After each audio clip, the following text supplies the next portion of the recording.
Rebonjour, nous continuons avec une vidéo autre et je vous présente toujours là. Vous avez la fumée pleine dans la maison. Il vous montre l'arc-en-ciel pour ceux qui connaissent le système divin. Il y a la lumière, il est là, bien placé sur la baie vitrée, comme vous voyez. Et vous avez le petit point qui nous guide. Et nous allons ensemble parcourir la maison et retrouver Maman Marie, qui est là déjà, comme vous voyez, et Thérèse qui est assise déjà sur l'endroit de prêche. Regardez ce qui se passe. Là, on a la lumière du Seigneur. Et vous avez là où mon profil est souvent posé. Et la lumière est dessus.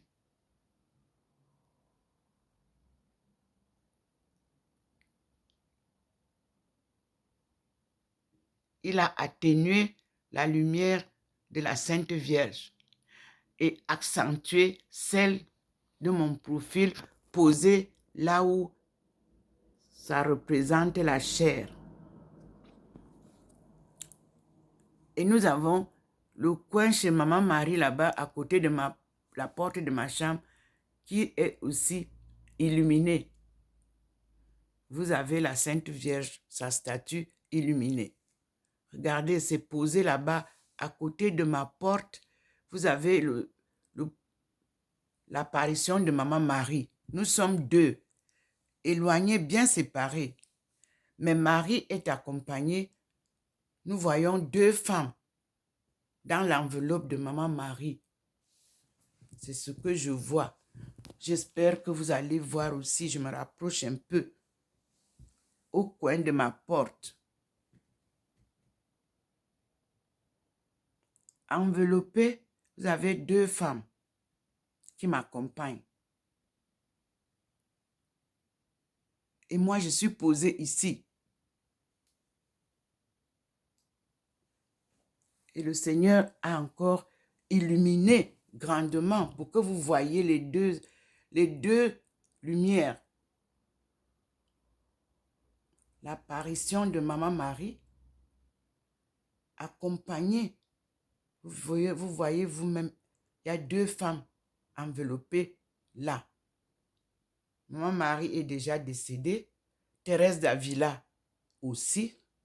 Et le Seigneur nous écarte. Moi, je suis encore vivante. C'est l'inspiration que j'ai. Et il me pose là où il m'a souvent posé, à la chair. Nous disons merci au Seigneur. Et je reviens m'asseoir avec vous pour continuer l'explication que je vous donnais. Et le téléphone a sonné et j'ai eu la coupure. Je m'en excuse.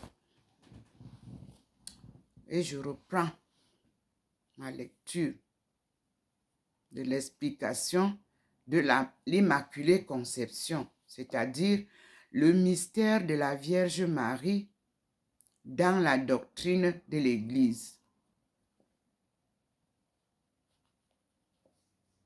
Et j'avais déjà dit, elle est appelée fille de Dieu. Comme vous le savez, nous sommes appelés les fils et les filles de Dieu. Donc on continue. Il fait très froid, mes frères et sœurs. C'est pour ça que vous me voyez enveloppé comme ça. Donc, nous étions à... Mais ce privilège n'est pas une simple exemption du péché, une absence de ce qui nous y porte.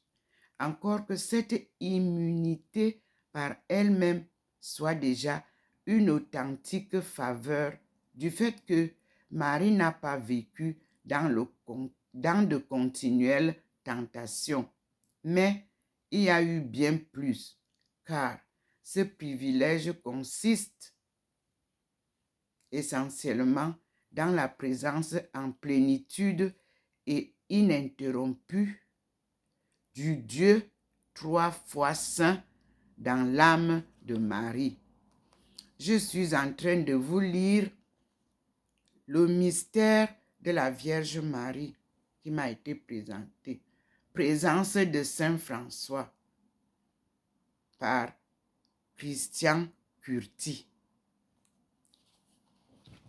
Tous les livres que le Seigneur m'a donné de choisir, c'est ce qui est fait. Ce qui veut dire que dès le premier instant, Marie était déjà au sommet de la grâce, jouissant de cette plénitude de vie surnaturelle qu'atteignent à peine les plus grands saints au terme de leur cheminement terrestre.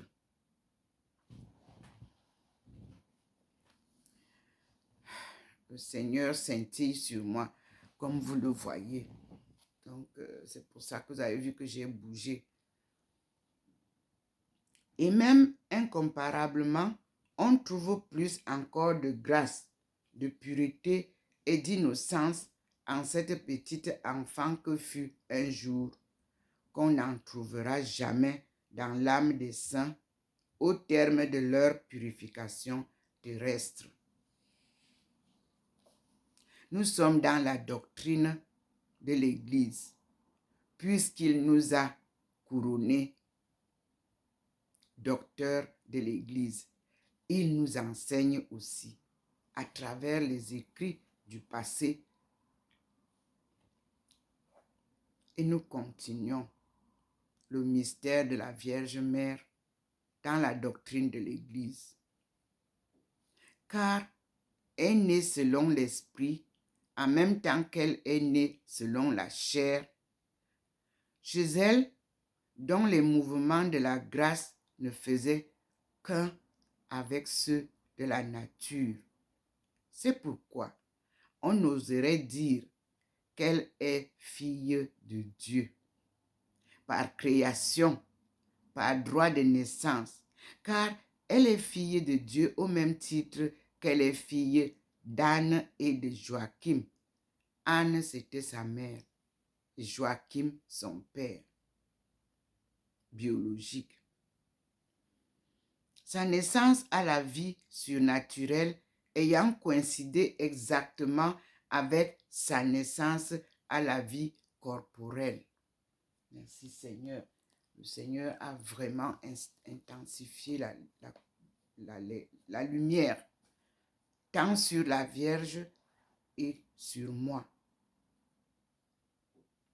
Nous autres hommes, c'est-à-dire nous autres humains, nous ne naissons pas fils de Dieu. Il nous faut naître à nouveau dans le feu de l'Esprit pour devenir fils de Dieu par le baptême.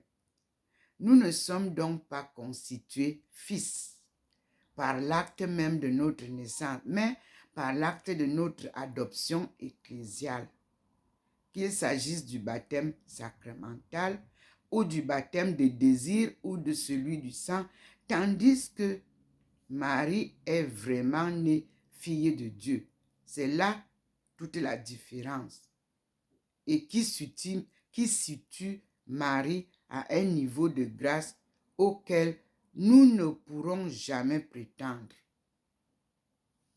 Mais cependant, Marie n'est pas le Christ, car il y a entre elle et lui, l'unique Fils, une plus grande distance encore qu'entre Marie et nous. Disons même qu'il n'y a pas de commune mesure entre le mystère insondable du Fils de Dieu et le simple privilège de la Vierge Immaculée. Ainsi, le Christ est Fils de Dieu par nature et toute éternité. Et de toute éternité. Il est en plénitude. C'est même cette génération intemporelle du Fils dans le mouvement incessant de l'Esprit qui constitue le mystère des trois qui sont un.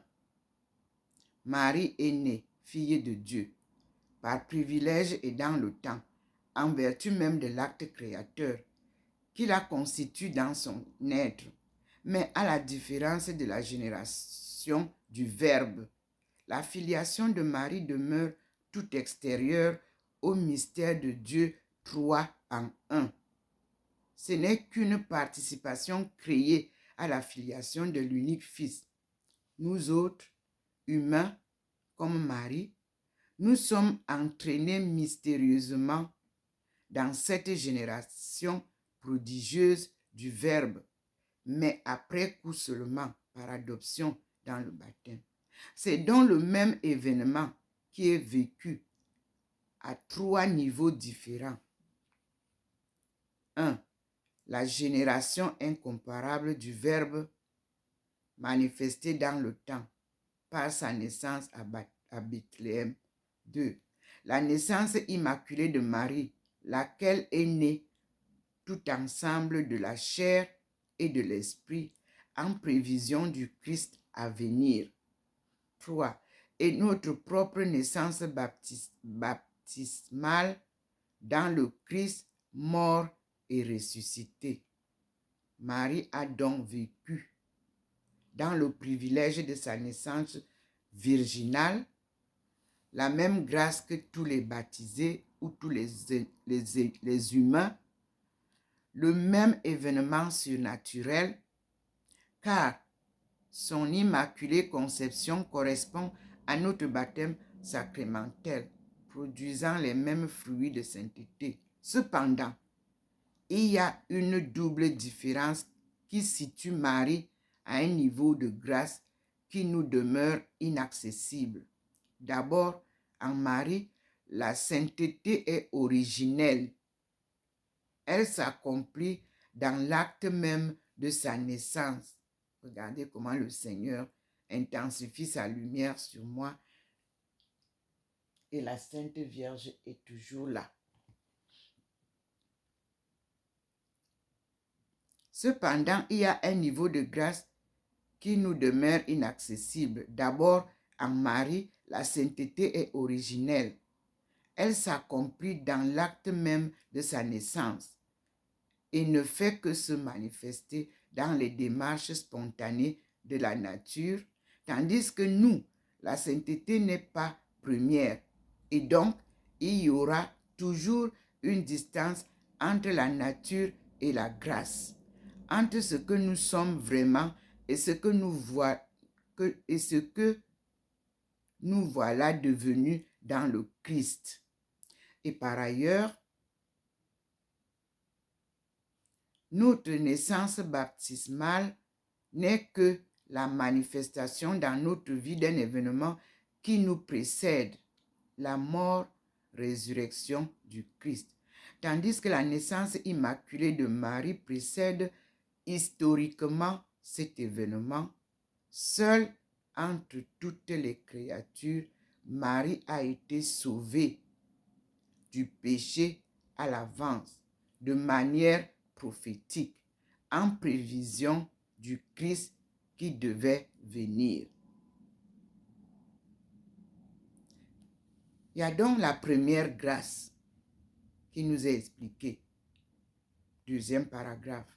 Dieu a donc refait pour Marie le geste créateur dans la puissance de l'Esprit, recommençant par elle ce qu'il fit quand il façonna le corps et l'âme du premier homme et de la première femme. Il combla Marie de vertus et de dons, mettant en elle toutes ses grâces, toutes ses joies. Et comme après chacune de ses œuvres, Dieu se réjouit d'avoir créé l'Immaculée. Et cependant, Marie n'y est pour rien. Elle ne fait que recevoir sans aucunement le mériter ce qu'il a plu à Dieu de lui donner gratuitement. Si donc parmi toutes les créatures, Marie est la plus élevée en grâce, en dignité, et dont la plus aimée comme la plus aimante, et dont cela ne vient que de Dieu seul.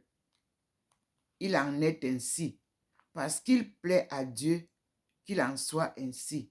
Mais il faut ajouter que Marie fut toujours fidèle à cette grâce initiale, source pour elle des autres grâces, car elle n'a cessé de laisser fructifier en elle le don inestimable de sa naissance immaculée.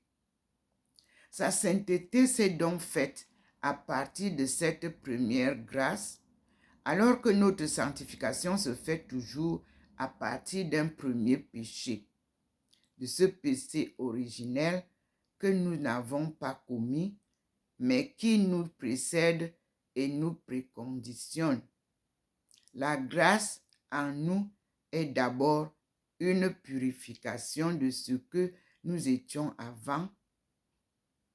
En Marie, la grâce n'est que la manifestation de sa sainteté originelle déjà plénière. Mais veut-on mieux comprendre et comme éprouver du dedans la différence qu'il y a entre Marie et nous? Eh bien, de là que nous nous laissons aller aux impulsions premières de notre nature, nous commettons le péché. Voilà pourquoi notre croissance surnaturelle repose sur la vigilance et l'effort. Il faut veiller pour ne pas entrer en tentation, tandis qu'il en va tout autrement pour Marie. Il lui suffit de se laisser aller en toute spontanéité pour faire le bien. On osera même dire, Marie commettait la vertu aussi naturellement et promptement que nous-mêmes nous commettons le mal. Voilà pourquoi éternellement, Marie sera parmi toutes les créatures la plus naturelle et la plus spontanée. Chez elle, donc, la nature et la grâce ne faisaient qu'un, les inclinations de son âme se confondant avec les attraits surnaturels, car il n'y avait pas le plus léger conflit entre les désirs de l'esprit et les impulsions de la chair. Ce qui ne veut pas dire toutefois qu'il y eut chez Marie ni épreuve ni mérite, car elle a vécu et cheminé tout comme nous dans la ténèbre de la foi. Mais sa volonté a toujours répondu aux inspirations de l'esprit. Immaculée dès sa naissance, elle est donc la première des grâces que Marie a reçues. Source pour elle des autres grâces. Ce n'est certes pas le plus grand des dons qui lui ont été faits, car sa maternité virginale et divine l'emporte incomparablement sur tous les autres biens que Marie a reçus avant ou après. Mais c'est à l'intérieur de cette première grâce, comme en son développement inattendu et gratuit, que toutes les autres grâces lui ont été données, et notamment celle de sa maternité. Pareillement, d'ailleurs, il en est ainsi pour tout humain. Partout, vous voyez écrit tout homme, mettez tout humain. La naissance est toujours la première des grâces, bien qu'elle ne soit pas nécessairement la plus grande. Qu'on se souvienne ici de ce que l'on a dit sur le mystère de l'histoire à propos de la primauté de Marie. L'histoire est faite d'événements qui se succèdent et s'engendrent. Ce qui procède est donc la cause de ce qui suit. Au niveau mystère, c'est l'ordre inverse. Au niveau du mystère, c'est l'ordre inverse, car ce qui vient après, parfois au terme, engendre ce qui précède historiquement. Ce qui veut dire ici, deux points, du point de vue de l'histoire, l'Immaculée Conception est le premier événement à l'intérieur duquel va se révéler une grâce incomparablement plus haute, la maternité de Marie. Du point de vue du mystère et de l'éternité, c'est extrêmement le contraire. C'est parce que Marie allait devenir mère de Dieu qu'à l'avance, elle a été préservée du péché. Le privilège de l'Immaculée Conception est donc le fruit en quelque sorte prophétique de la grâce de la maternité divine, qui seule est primordiale au regard du dessein de Dieu. Mais c'est pourquoi aussi, dès le départ, cette naissance virginale est orientée vers la grâce future qui en demeure la source. Historiquement, l'Immaculée Conception de Marie prépare donc sa maternité divine, bien qu'ontologiquement, elle en soit le fruit. Mais la révélation faite à Marie de sa maternité future ne pouvait être qu'inattendue et gratuite pour elle comme pour toute créature, car entre les deux grâces, il n'y a pas de lien visible qui mette en évidence leur réciprocité. Aucune intelligence, terrestre ou céleste, quel que fût son génie, n'aurait pu discerner dans le dessein de Dieu l'ineffable mystère de la maternité divine au cœur du privilège de la naissance immaculée. Pendant tout le premier temps de sa vie, c'est-à-dire jusqu'à 15 ou 20 ans, comme on le pense généralement, Marie a donc vécu en plénitude sous l'impulsion profonde de cette grâce initiale. Toute sa croissance s'accomplira dans ce mystère de joie. Durant cette première étape de son cheminement spirituel, Marie aura vécu de la foi,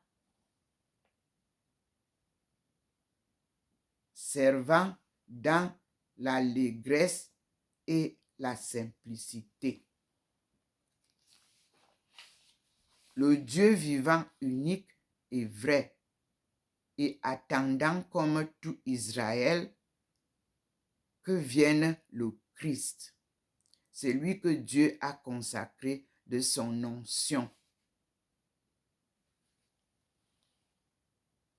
Et nous passons à la plus aimante des créatures, qu'est Marie. Toute faite de lumière et de grâce, et pénétrée du feu de l'Esprit Saint, Marie est bien avec le Christ, dont la voilà inséparable, le chef-d'œuvre de Dieu. Elle est bien en dehors du Christ, la plus belle des créatures, qu'il nous sera donné de contempler durant toute l'éternité. Mais si par pure grâce, elle fut préservée de toute atteinte du péché, ce privilège unique ne la sépare pas des humains, mais l'en rapproche bien au contraire, car c'est le péché seul qui divise et sépare l'homme d'avec soi-même et d'avec son semblable. Or, Marie n'a jamais connu la vieillesse du péché, ni la rupture ou le durcissement de toute faute en... Je reprends. Or, Marie n'a jamais connu la vieillesse du péché, ni la rupture ou le durcissement de toute faute engendre. Son cœur était débordant d'amour envers Dieu, tout comme envers chaque humain, dans une plénitude de présence et d'attention. Aussi, plus qu'aucune autre créature, devant toute misère ou de l'âme ou du corps, était-elle capable de compassion et de tendresse. S'il y a certes en elle, venant de Dieu, une répulsion fondamentale, ontologique, c'est envers le péché et l'auteur du péché, qu'est l'ennemi de l'humain et de Dieu, mais non pas envers les pécheurs que nous sommes. Jamais donc, en dehors du Christ, aucune créature n'aura été plus aimée de Dieu et plus digne d'être aimée des hommes. Jamais non plus aucune créature n'aura été plus aimante envers Dieu, tout comme envers chacun des hommes. Donc, nous repartons voir la lumière du Seigneur et la présence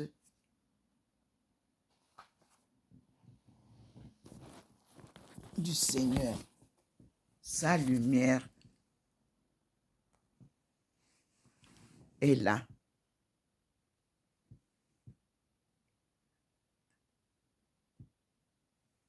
Vous avez vu qu'elle a ri, mais elle est là.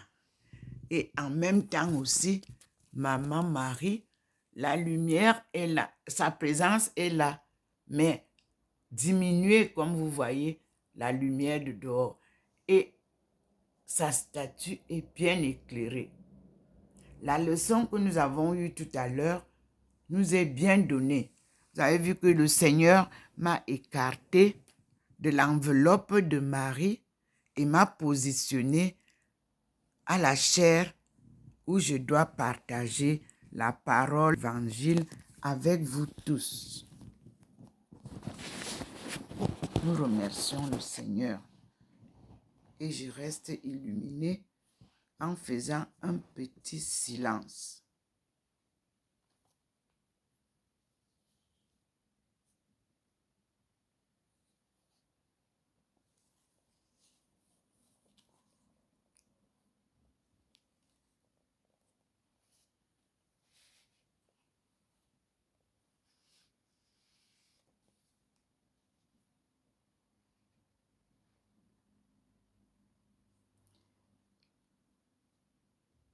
Et la suite, c'est l'enfance de Marie que nous allons faire sur une autre vidéo. Non, il faut que je continue.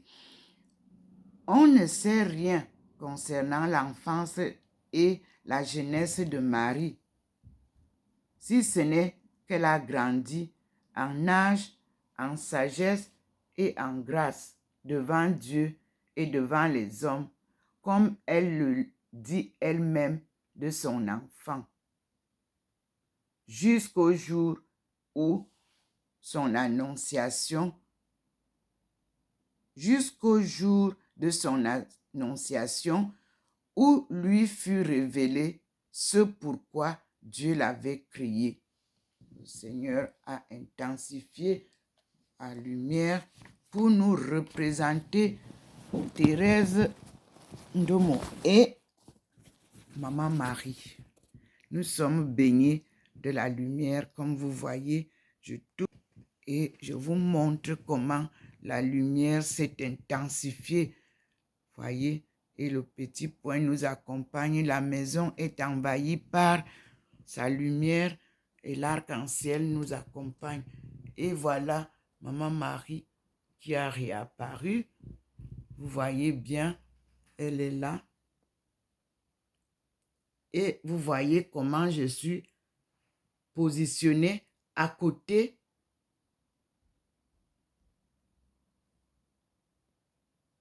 Elle m'accompagne. Vous avez vu, ce n'est plus le même profil. Et maintenant, elle me pose, le Seigneur me pose ici, là où je suis posée pour prêcher.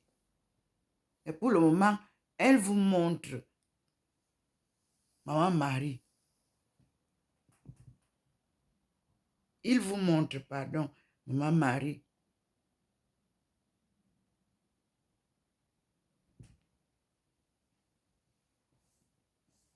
Et nous revenons vers la lumière du Seigneur qui envahit la maison comme une fumée. Et je vous montre comment moi-même, une belle lumière. Là, il vous laisse Thérèse naturelle.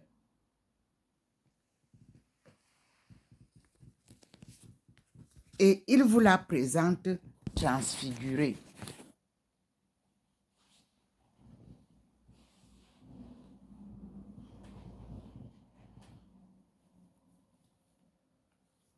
Ce sont les mystères de Dieu. Même moi qui les vis, je ne peux pas vous dire que je peux vous expliquer 100% tout ce que je vois. Remercions le Seigneur et continuons à le louer, à le glorifier. La Sainte Vierge est posée là, vous avez vu. Ce n'est pas une télévision pour dire que je vais suivre tout. Je suis obligée de couper à certains moments pour passer à autre chose. Nous voici devant le Seigneur qui m'enseigne, comme vous le voyez, le mystère de la Vierge Marie. Par des écrits, les livres qu'il a choisis, vous avez vu souvent ici, il illuminait, je partais prendre un livre, tant que je n'ai pas pris tout ce qu'il me donne, la lumière ne s'en va pas, et je faisais comme ça.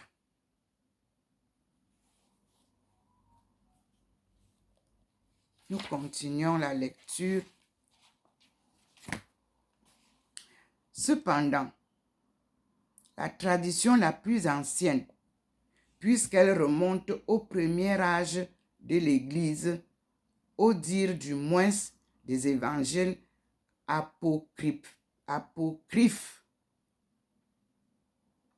a voulu retenir et consacrer un fait, celui de la présentation de Marie au temple. Cet événement est célébré dans la liturgie comme une fête mariale. On y commémore non seulement l'entrée au service du Seigneur de l'enfant qu'était Marie, mais aussi le don virginal qu'elle aurait alors fait au Dieu très haut, de son cœur et de sa vie. Mais que peut-il en être du point de vue de l'histoire? Faisons d'abord cette première remarque. La psychologie de cet enfant, précoce en sagesse et en grâce, sa vie intérieure et profonde, nous échappe pour une bonne part. Certes, elle était comme nous, créature limitée, vivant le mystère de la foi à travers la croissance réelle de sa conscience et la découverte progressive de sa vocation. Mais il faut bien le reconnaître.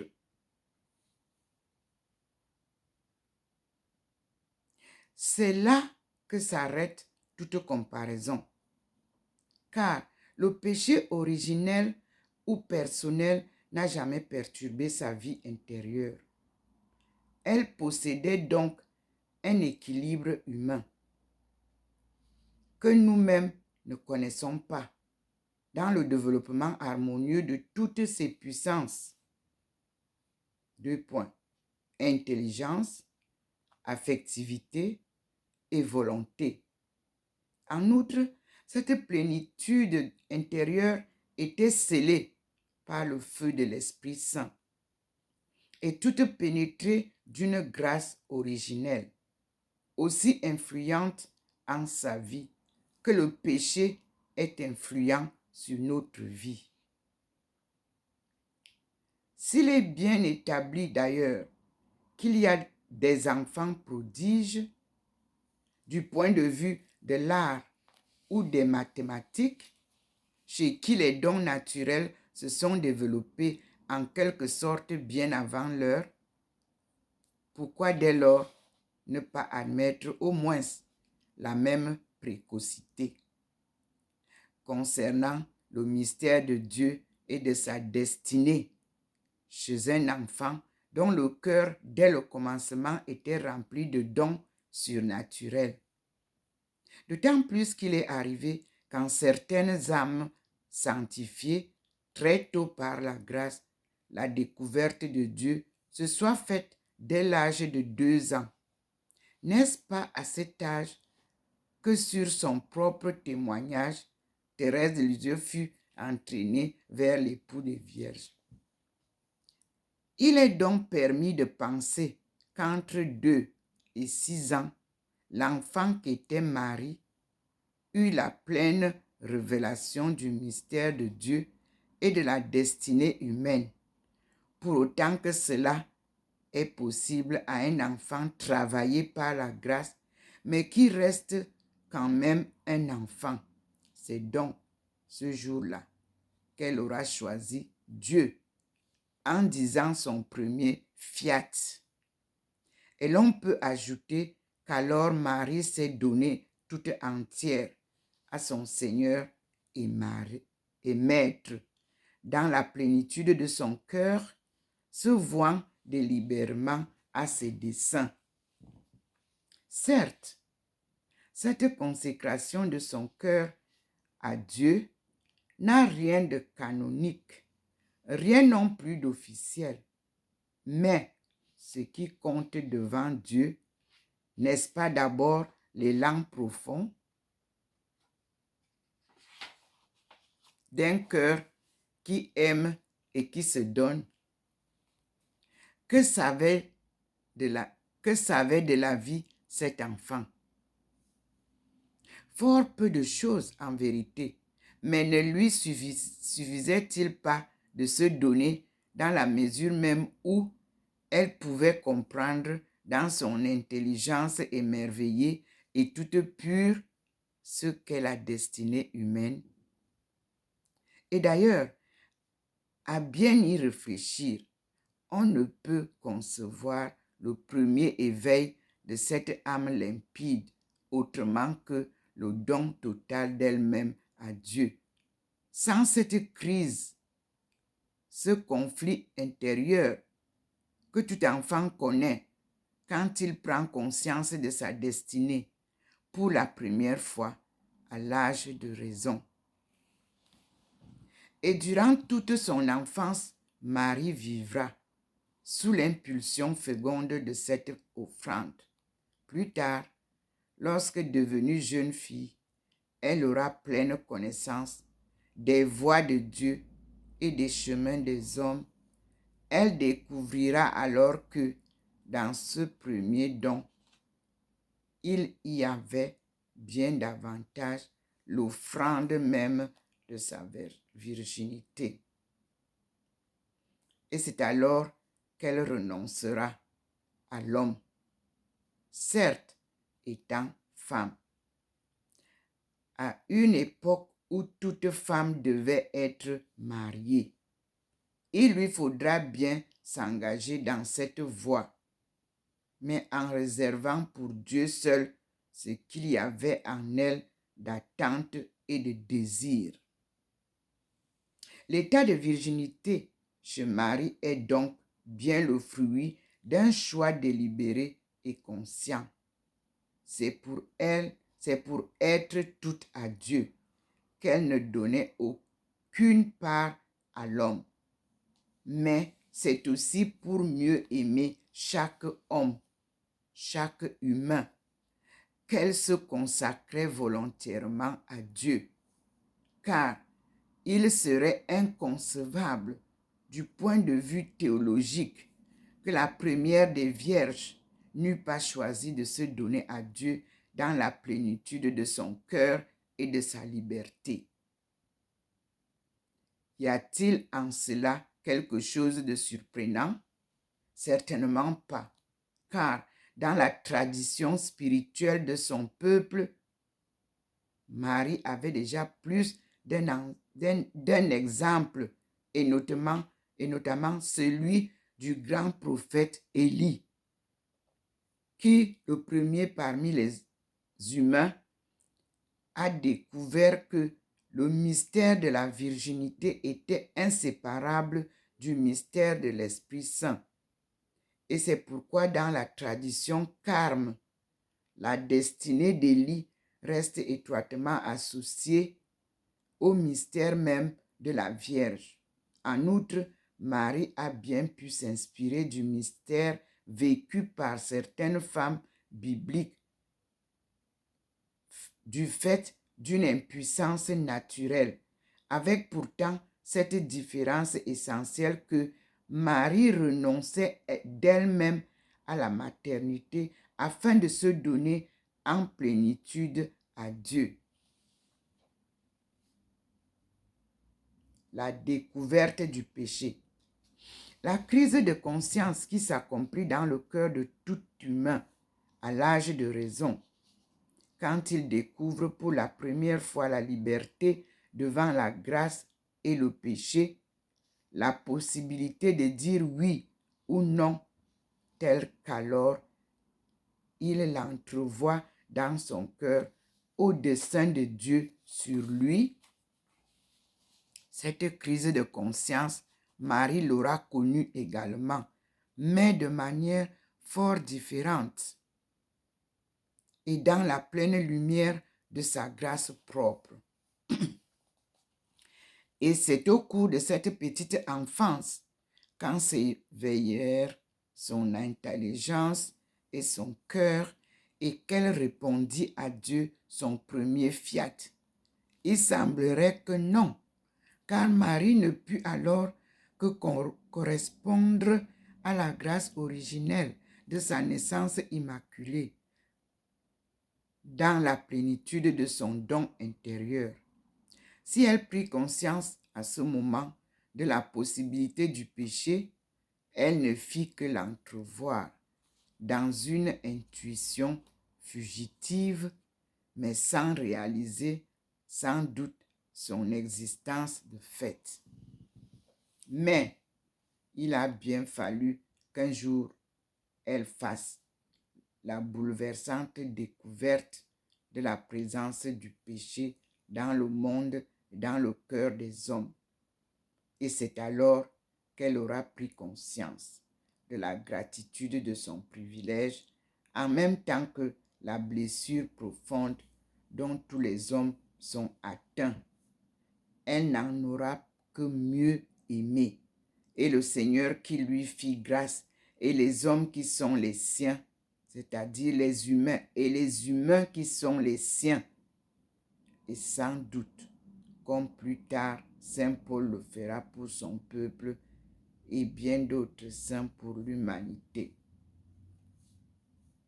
Elle se sera offerte dans l'intrépide générosité de son cœur, en sacrifice de réparation et de médiation pour l'humanité tout entière. Et peut-être alors le don de sa virginité serait le signe et le gage de cette offrande d'elle-même. Merci Seigneur.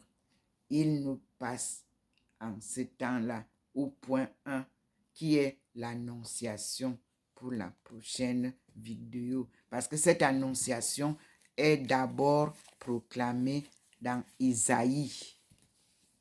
Donc, nous allons lire dans Isaïe cette annonciation de la Mère de Dieu qui va concevoir une vierge qui va concevoir. C'est l'ancienne alliance qui nous l'annonce. Merci Seigneur. Qu'ils sont beaux, les pieds de la messagère sur la montagne, celle qui vous apporte la bonne nouvelle de Dieu, la délivrance de son peuple et le salut du monde. Merci Seigneur. Qui suis-je pour mériter ça? Mais tu me dis, tu es ma servante. Merci Seigneur. Et tu es fille de Dieu. Selon la tradition de ton peuple choisi. Merci Seigneur. Nous sommes donc, comme Philippe Laburte l'avait dit, les fils et les filles de Dieu, de la vallée du Nil, comme vous l'appelez. Mais c'est bien précisé que nous sommes les fils et les filles de Dieu de la forêt équatoriale. Merci Seigneur. Et je suis descendante de cette première génération des patriarches. Merci mon Dieu. Nous passons à la suite, puisque vous voyez que nous sommes là. Je vous montre. Nous sommes sur les endroits et vous voyez vous-même la lumière du Seigneur et la position de Maman Marie, ma position sur le mur habituel. Vous avez vous-même notre marche.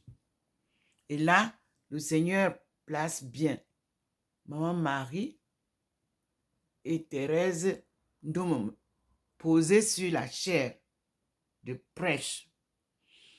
Ici, vous avez Maman Marie et Thérèse d'Avila à côté. Ces deux femmes qui accompagnent celle qui est intronisée docteur de l'Église et qui est encore vivante et qui vous parle. Elle a reçu le nom de Thérèse de la Sainte Face. Thérèse d'Avila a reçu le nom de Thérèse de Jésus. La Sainte Vierge Marie, elle est la Sainte de l'Immaculée Conception. Ève nouvelle, parce que Dieu a refait en elle ce qu'il a fait à Ève et à Adam, nos premiers ancêtres. C'était l'ancienne alliance où le Seigneur nous a demandé de repartir puiser la sagesse divine et la sagesse de l'ancien peuple, parce que c'est du passé que nous construisons le présent. Le Seigneur veut bien nous faire voir, comme vous le voyez sur le mur, la présence des trois femmes.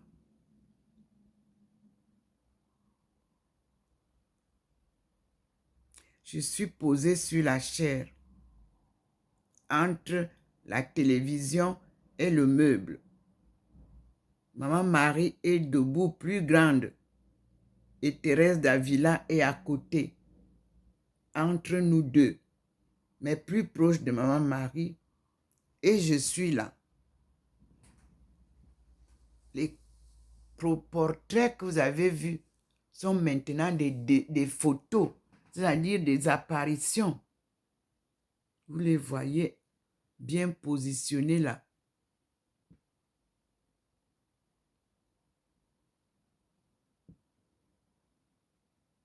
Et nous disons merci au Seigneur. Et nous tournons vers le mur qui nous a été donné de constater pour voir. Et vous voyez que il n'y a plus le portrait de Thérèse dans le coin, à côté du Harvest Welcome. Il n'y en a plus. Et le mur n'est plus très illuminé. Mais le scénario se passe ici, comme les autres fois. Et vous voyez bien comment Thérèse est assise avec, comme lorsque vous êtes à l'église, vous avez le pasteur est posé sur la chair pour prêcher la parole. Thérèse est positionnée dessus. Et vous avez Maman Marie et Thérèse Avila plus bas qui accompagnent Thérèse. Et nous voyons que le Seigneur a fait encore, derrière Thérèse, il a positionné une maman. Comme lorsqu'on baptise un enfant, on met la marraine derrière. C'est ce que je vois. Je ne sais pas si vous aussi, vous voyez ça. Nous aurons l'occasion de bien voir le film. Et là, c'est Jésus. Parce que je ne vois pas le voile sur la tête de la personne qui est debout derrière moi.